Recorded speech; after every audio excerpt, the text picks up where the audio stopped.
Behind the dark glasses are eyes that do not see much. Nearly blind, this man sees not into our world, but into a world where there is more harmony, more measure and rhythm than we can ever imagine. This rhythm and harmony he sees is reflected in his music, and its invisible rhythms are translated into a bamboo xylophone, a set of horizontal logs, an ensemble of gongs. The instruments where he taps out a vision of life as music. Music to which people have set the cycles of their lives.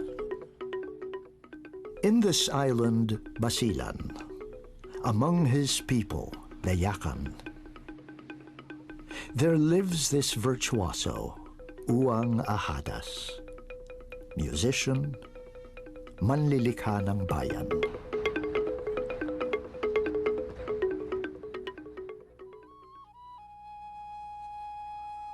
The island of Basilan has not figured very happily in recent Filipino history. Long known as the strongholds of rebel and bandit groups, the island has earned a reputation as a high security risk for visitors. But labels like these often hide essential truths from the modern world. Cultural myopia forces us to overlook other more lasting realities. The Yakan are the indigenous peoples of Basilan, one among the Islamic groups in southern Philippines. Basilan, their traditional home, is an island province of southwestern Mindanao with 61 satellite islands. It is located in the northern end of the Sulu archipelago, bounded on the west by the Sulu Sea and to the north by Zamboanga City. Because it is located below the typhoon belt, the Yakan enjoy good weather throughout the year, with abundant rainfall and plenty of sunshine for their crops. The Yakan trace their mythological origins to the legend of the culture hero Kan, the son of an Indian Raja. On his honeymoon, Kan, his wife Ekya, and their entourage took a sea trip. A storm overcame them and washed them up on the island of Basilan. There, the fledgling Indian court of Kan became the first Yakan. From the names of their Prince Kan and his wife Ekya came their name. When the Spaniards came around after so many years, tinanong ng Kastila kung ano yung lugar na yun. Ang sagot daw ni Kan, tinuro yung wife niya at sa sarili niya, meaning that the Yakan intermarry. And from then on, nakuha daw yung pangalan sa Ekya at Kan. So, Yakan. They are linked to the Sama and Bajau by their language Bahasa Yakan, a dialect of the Sama language spoken in the Tawi-Tawi archipelago, and to the Maranao and Maguindanao by their Islamic faith.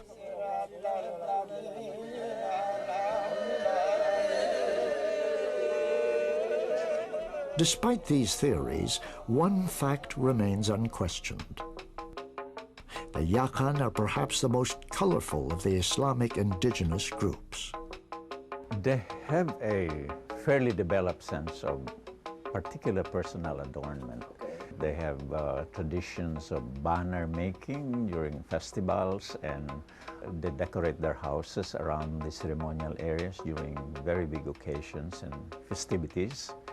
But it's in the personal adornment that they seem to excel, and quite in a very, very unique way. Their weaves reveal a dazzling and intricate magnificence.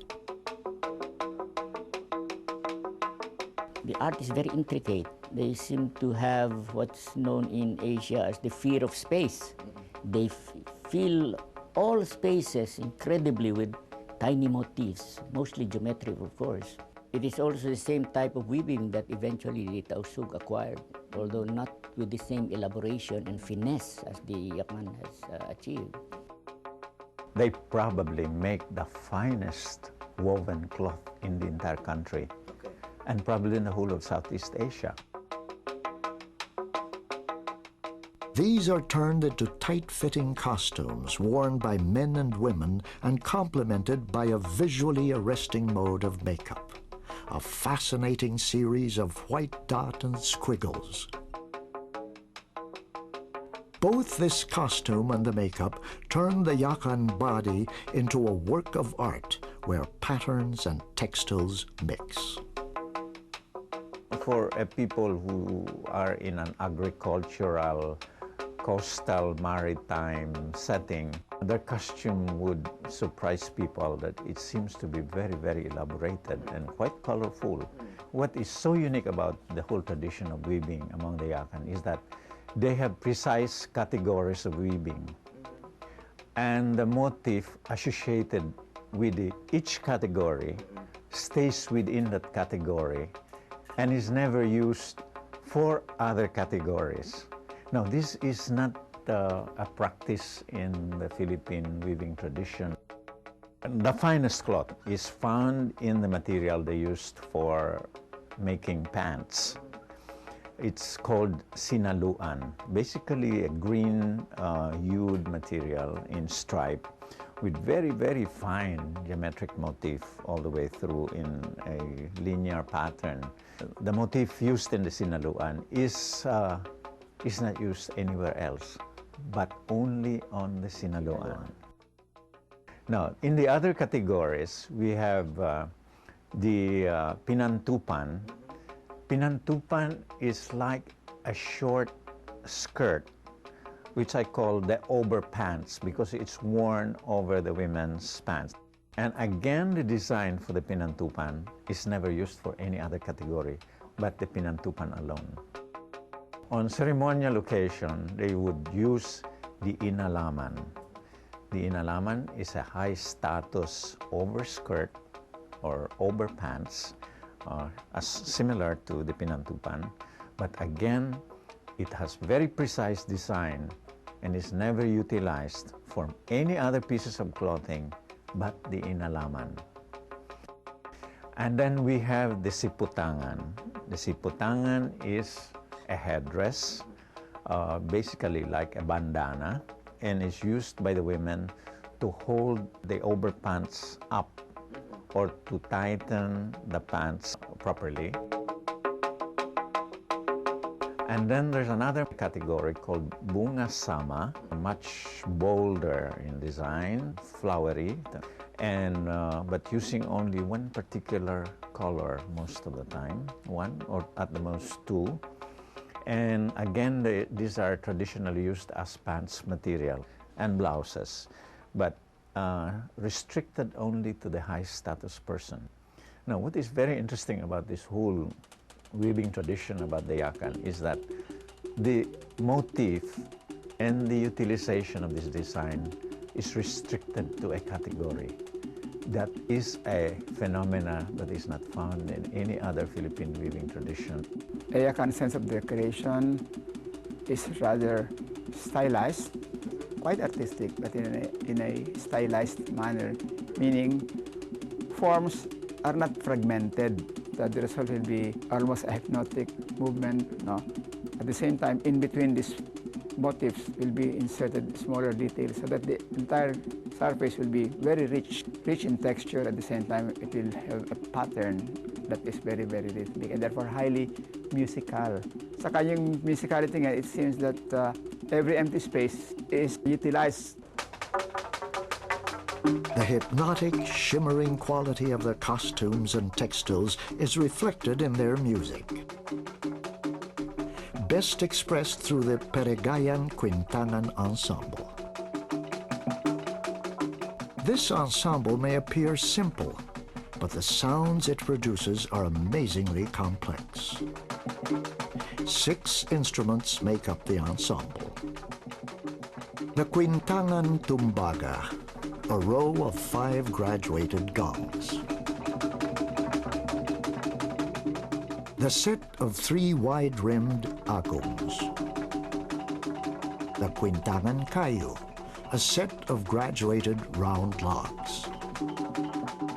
The Gabang, a bamboo xylophone. The Gandang, a round bamboo tube 2 meters long with a split 1 meter long to produce a loud sound. The Tuntungan, a lumber drum.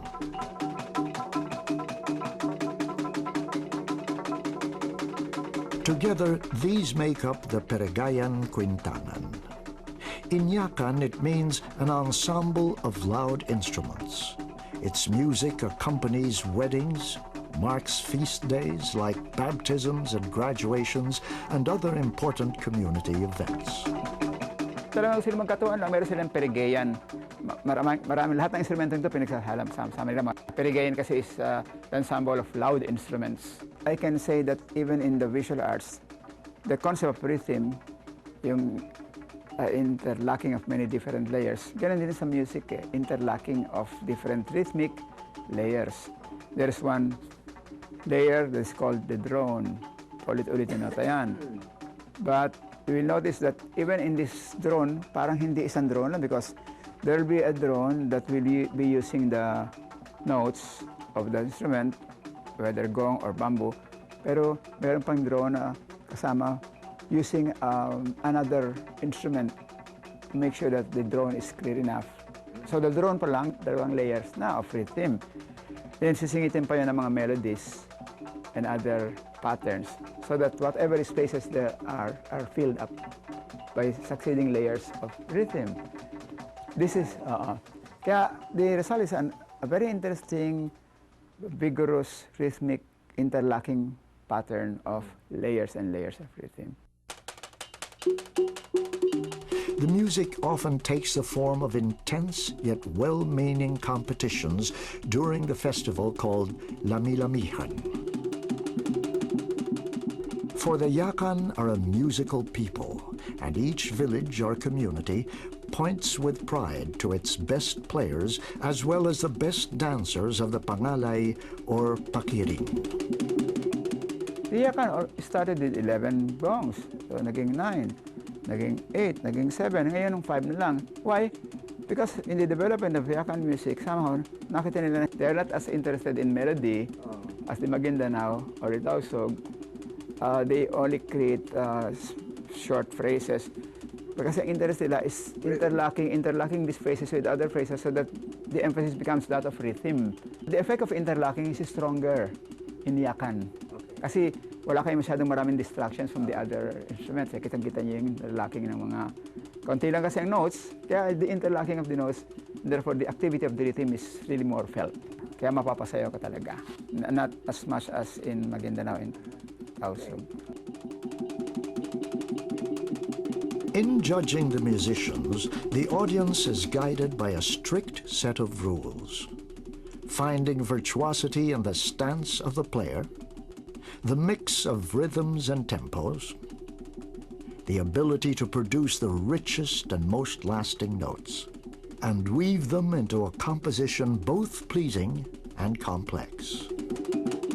Distinctive quality ng Yakan, basically nga, is ang kind of interlocking rhythm na pasok ang isa, pasok mo na yung drone, tapos pasok yung melody. So, it gives you a sense of continuity na parang it becomes part of the atmosphere. It becomes part of the environment. Yung sounds niya, parang sounds of nature. But sounds of nature organized in a very artistic way. So, organizing mo yun, it seems that it's nature that has become so much a work of art. Ang appeal sa'yo is not only physical, the appeal is also emotional, merong spiritual layer because yung music is open-ended. So you get a sense of timelessness. It is a music that calls on the spirits, also appeases them, makes them a part of their living, dancing community.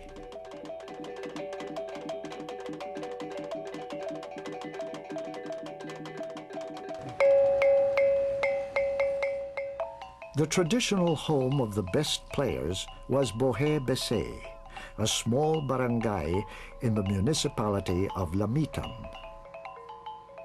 No wonder, because Uwang Ahadas, an acknowledged virtuoso, comes from that area.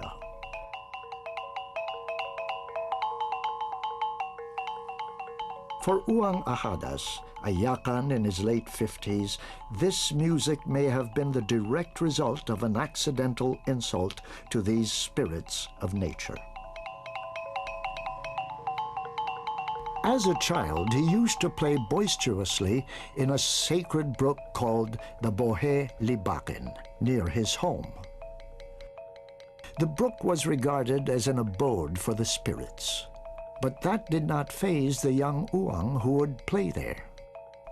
One day, he came home with a pain in his eyes, a pain that would eventually lead to a lifetime in a gradually increasing darkness. Noong 7 ako, palagi ako naglalaro sa tubig. Sumasakit yung mata ko. Kasi pag naglalaro ka sa tubig, halimbawa wala kang respeto doon sa tubig, pinaglaruan ka rin ng mga evil spirit doon. But for the eyesight that had been taken away, an inner sight was opened into the world of the Peregayan Quintangan. He learned first to play the gabang. Para ma-prepare ang isang bata to learn the kulintang, you have the gabang, which also has 5 notes. Parang practice kulintang yun eh. The gabang is very wonderful. Para sa akin, gusto ko yung gabang. I don't consider it as a practice instrument because the sound is like water drops. Bang kita may gabang kasi aman ano na rin sabihin. Pagtugtog sa gabang, umpisa doon sa may pangagnaan. Ang pangagnaan yung number 2, pangalawang kawayan. Ang tunog doon po, Dada, didi, dada, dulu. Nasa iruin. 2, 3, 1. Bago ka pumunta sa 4. Pangandagay gabangin, bang nakita si Luma, pagparakis-prakisan si Luma. Kasi tuwing wala kang ginagawa, yun din ang tinutugtog mo. Saka medyo libangan mo rin po yun. Panandang si Luma, kuya ako tao ko. Kasi hindi lahat ng oras nandyan yung mga agong, yung mga kulintang. Hindi katulad sa gabang, nandiyan lang, pwede mong hilain kung saan. Kung gusto mo doon sa may kahoy, pwede ka roon tumugtog. Kaya yan palagi rin, katabi ko po yan pag medyo wala na akong ginagawa. Bisan rin, masal maggambang-gambang ko.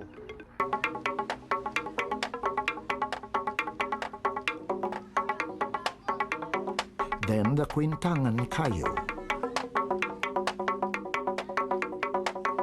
Napagandagay kwintangan kayo yan, suwayan tampuan sa... Ang kulintang kayo po, tinutugtog yan after planting season. Habang inaantay yung pagtubo ng plants mo, yun, tumutugtog na. Yung mga binata, dalaga doon sa may kulintang kayo. Ang rason po, bakit after planting season? Kasi kailangan po yun iparinig sa mga tanim to enlighten their growth.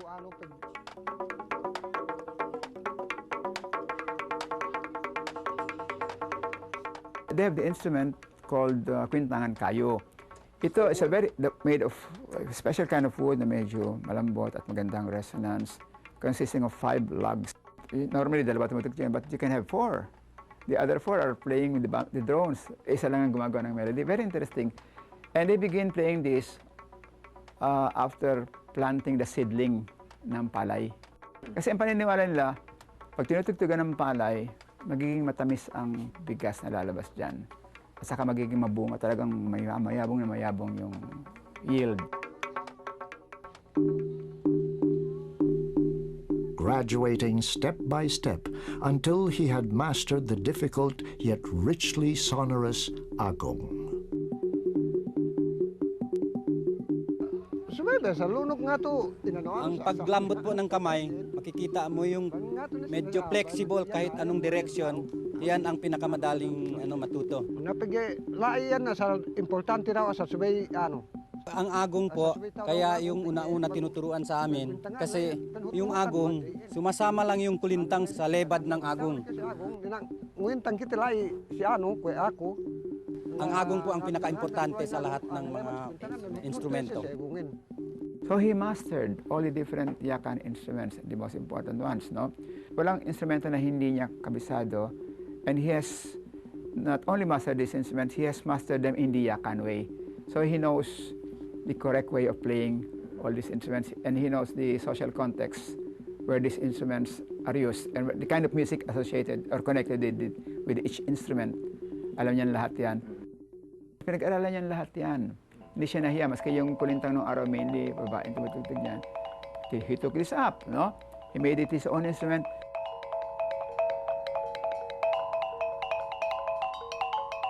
Pagbanggaan niya kwintangan, asagay sa mente hinang magtunggo niya. Importante din po yung kulintang sa ensemble kasi ang kulintang siya nag-uumpisa. Pangalawa doon, siya magsisignal sa paghinto. Taon ni kang wintang, naniya na gandang ni. Bang taon ni kang wintang, sabihin niya gandang ni. At saka walang ka-live-live yung pag-ensemble kung wala yung kulintang.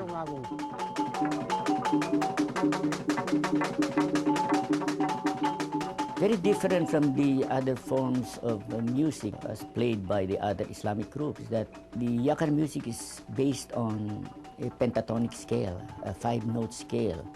If you will look at their gongs, there are 5 gongs. You know, this, if you look at the Maranao ones, they have 8. And basically, if you go around Mindanao, you always see 8 gong kulintangan. But the Yakans have 5. Not only have they 5 gongs in their kulintangan, this brass kulintangan, they also have 5 items in the kulintangan kayu, the wooden gong. And the way they play the gongs is rather peculiar. They have names for each of the gong, the kind of music played on each. You know that Southeast Asian music is based on drone and permutation. Like in a kuchapi, you have the open string that plays a drone, a continuous buzz with one note, and the other is permutates. It appears that the Yakan kulintangan has 2 drones. The first gong, the largest, and the 5th gong, which are played continuously. And then the first note that is played is always played on the 2nd gong.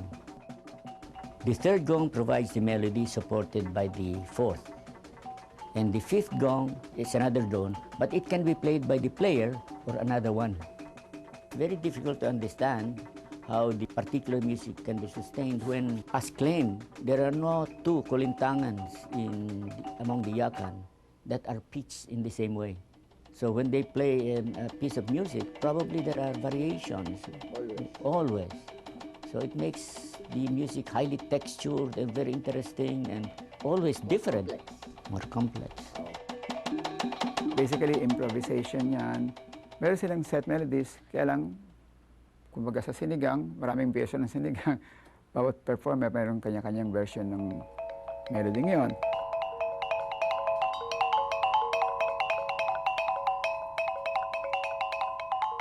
Asal dem ko, kuha dayin. Ang sa akin po, inimbento ko lang po yung sa sarili ko, sa isip-isipan ko kung ano talaga ang magandang sound ng pagtugtog. Nagay bang sa kwintangan lay. Maganda po yung sa kulintang kaysa yung sa agong kasi ginagamit mo yung 2 kamay. Medyo may coordination po at saka hindi ka masyado mahirapan. Napiha-piha ta basta luluk tangan ten taw na kita yan.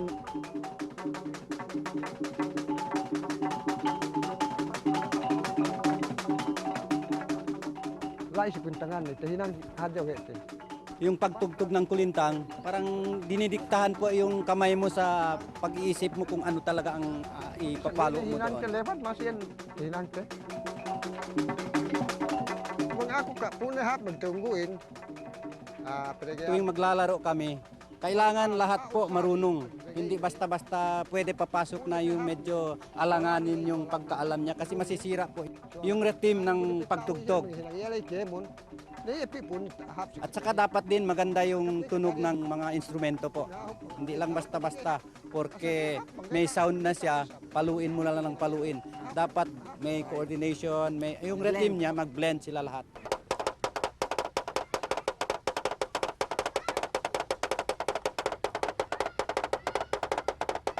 Nangalisag yan, ngalisag na. Malaki po ang contribution ng gandang sa ensemble. Kasi pag maganda po yung paggandang, mabilis, hinahabol din yung nagkulintang. Doon din sumusunod yung mag-agong. Kaya kailangan talaga nagsabay sila lahat. Kung mahina yung gandang, nawawala sila sa tono.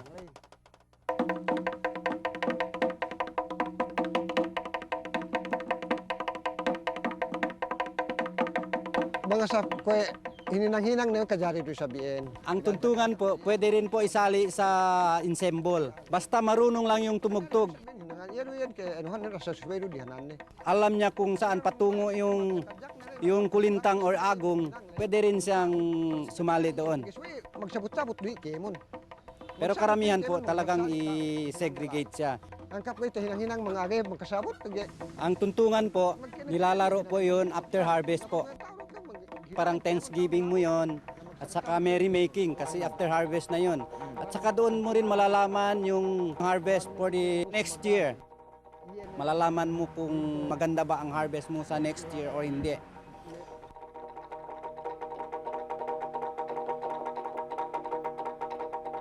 Pwede kay tuntungan lang basa. Yung tuntungan po, nilalaro po yun ng dalawang tao. Yung isang player sa likod, yung mawak ng stick, pwede po yun magpalit-palitan. Pero yung isa doon, permanente po yung isa doon sa pointed object na yun. Doon yung magtaruwe. So yung nuntong, yung sa likod, pwede yun magpalit-palitan habang naggandang yung isa doon. Maggandang niyan, magteruwe. Nawas nabutem kita may bituhin ang banmuli. Masayang-masaya po ako. Kaya talagang gusto-gusto ko. Palagi ako tumutugtog kasi palagi ko yan naririnig sa mga magulang ko. Biyansin na ngayon eh. The traditional distinctions that held that Quintangan Tumbaga was a woman's instrument did not deter him. Instead, he chose to master slowly all the 6 instruments of the entire ensemble, coaxing the melodies out of these deceptively simple instruments and mastering the various nuances that one can coax from bamboo, wood, and bronze. As a virtuoso, I don't really think that he's equally a master of all the instruments, technically speaking, no? He knows how to play all of them competently. I heard him play the agong as well as the kulintang. I think these are his forte. Pagdating sa agong, he's able to bring out all the nuances of the sound. Kasi yung agong, very complicated yung instrument yan eh. Because you don't just strike it to make it ring. Because if merong combination niya ng ringing sound at saka yung damped sound, depending on the part of the instrument which you strike, ibang sound ang lalabas. So the point in playing the agong is to be able to bring out all those different kinds of sounds. And kung hindi ka magaling mag-explore, and if you have not explored all these possibilities and practice them with much skill, hindi mo mapapalabas yan. Sa kulintang naman, he can play well, almost indefinitely because he has so many ideas that he can expound using the kulintang na hindi siya mauubusan one idea after the other. Continuously, he can play for 30 minutes without stop. Because the idea in playing the kulintang is to connect another idea with the previous one. Dating na dating idea na A, B, C, D, E, F, G, ganyan, no? Because unlike in Western music na A, tapos may idea 2, B, tapos babalik ka sa A, tapos na. Eh sa atin hindi, ang atin parang permutation eh. One idea gives rise to the other, and the other gives rise to a third idea, and so on. Pag naubusan ka ng idea, wala ka na. Siya hindi naubusan. In the year 2000, the Philippine government, through the National Commission for Culture and the Arts, recognized Uwang Ahadas' virtuosity by making him a Manlilikha ng Bayan, a national living treasure. The distinction has allowed him the means to share his knowledge through the hands-on teaching of younger Yakan. He has been chosen as a National Living Treasure of Manlilikha ng Bayan because of his being competent, no? Very knowledgeable and highly skilled in all the Yakan instruments. He's a master instrumentalist. He's a virtuoso of Yakan instruments. And not only that, he knows the cultural context of each. Today, together with his brother Rojas, they make up a veritable repository of Yakan musical knowledge. His prestigious title is not, however, kept to himself.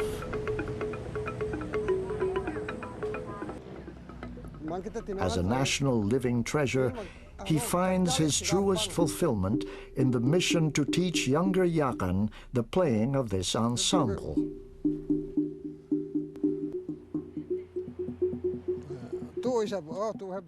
Long before, he has already adopted Yakan music as his own, no? And he had self-imposed mission to propagate, no? To teach Yakan music. For the past 30 years, ang dami niya tinuturo ang mga bata na Yakan. Ayaw niyang mamatay sa community, even if it's just from one part of Kasilan, Lamitan. He goes all around, he goes all over Kasilan para dalhin yung music na alam niya. And he teaches in spite of his lost eyesight, no? He's so patient teaching these children. Halos wala naman binabayad sa kanya.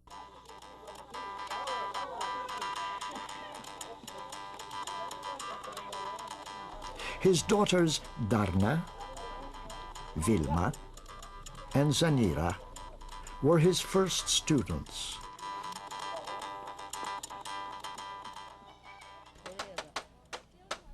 His other notable students include Mayral Sahasal and Edna Ilul.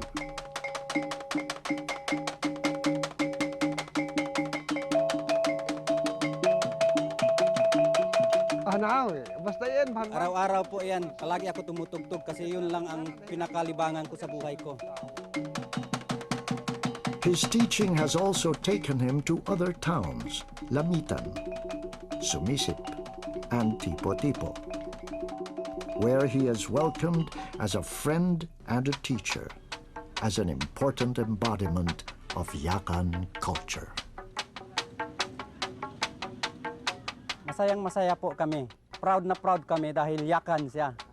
Mare-recognize yung talent niya as musician sa Yakan.